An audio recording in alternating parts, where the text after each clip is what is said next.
Okay, this is John Deere 7830. We had this configured with this track system, which is called a Susi track system, and a Susi blade. The tractor itself is 202 horsepower, and we configured it this way because the hardest thing to do on grooming a trail is to keep the berms out of the corners. So the way you do that is you got a blade, you got horsepower, you got weight, and you've got traction with this Susi track system. That enables us to keep those corners maintained on a flat and not allow those berms to get iced up and frozen in. Okay. The rest of the trail pretty well takes care of itself. You use the blade 80% of the time probably, and then of course we pull a drag behind us. So let's go and look at the controls. Okay, forgive the bumpy ride here, but we're going to look at the controls in this groomer.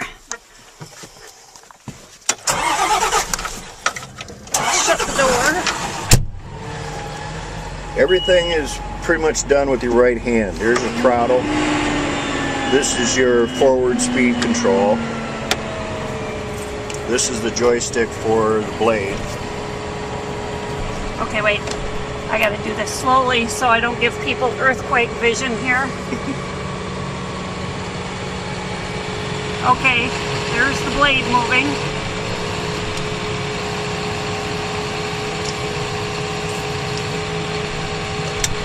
This is your shifter.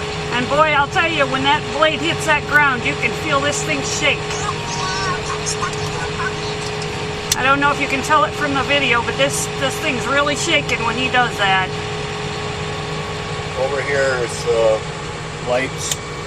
Okay, wait.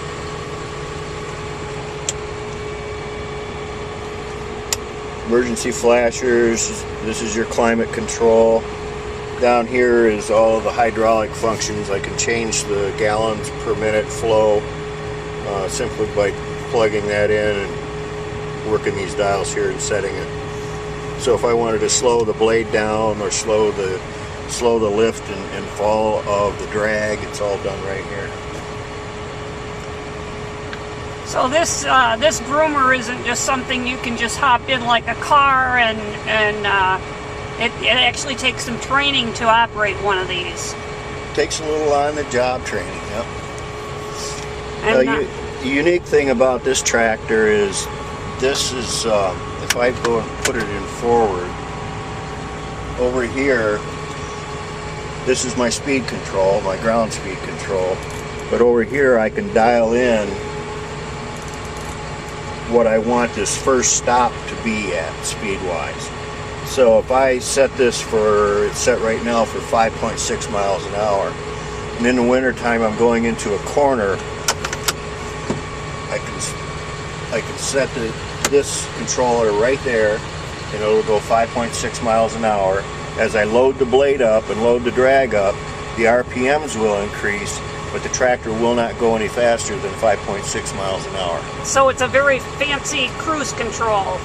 That it is. What that does is you don't have to do any shifting, and you don't have to do anything with the throttle.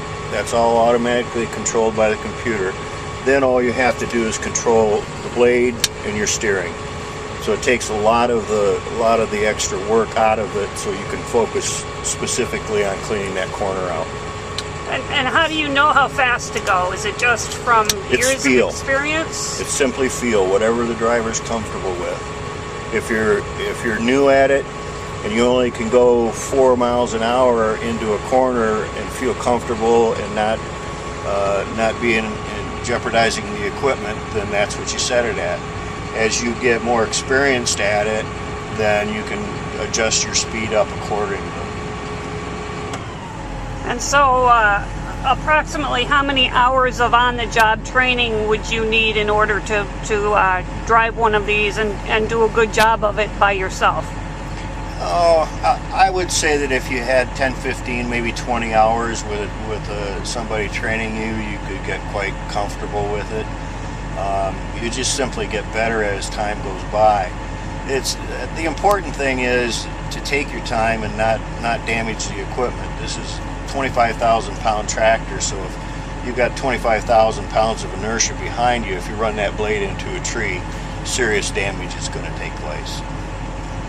And so if you were going 5 miles an hour, let's say, and you had a snowmobile come up on you, which I've heard stories, I know that happens, how long would it take you to stop? Oh, on a dime. Okay. On a dime. This has hydraulic brakes. You rarely have to use them, because if you're going down the trail and you're going even much greater speed than 5 miles an hour, if you pull this back and pull the throttle back at the same time, it will stop within a couple of feet. Okay. In a real emergency case, you just hit the brakes, but you better be hanging on, because this thing will stop like right now. But the ideal situation is for the snowmobiles to avoid the groomer. And that's not always possible. You have corners, and it doesn't matter if you're going 25 mile an hour on a snowmobile around a blind corner. All of a sudden you've got a big green machine in your way. Those things happen, and we understand that.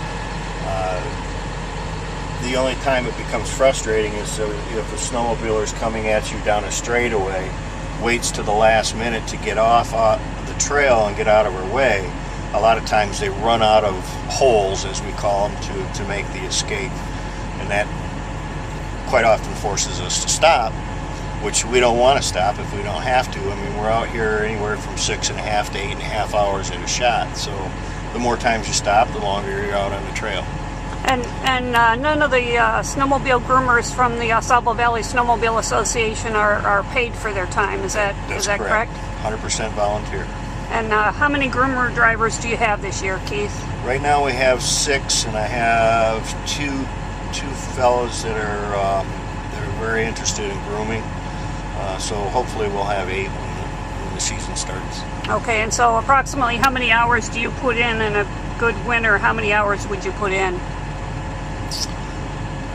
Well, you figure it this way: if you groomed a good year, if you groomed 3,000 miles, you're averaging 5 miles an hour. So you can do the math from there. Okay. Anything else you'd like to say to the people who are watching this video?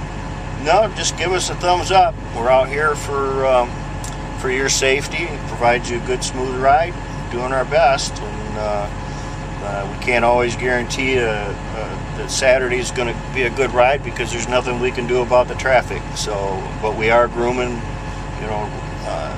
pretty much 6 days a week, and we're doing what we can, and we're all volunteers.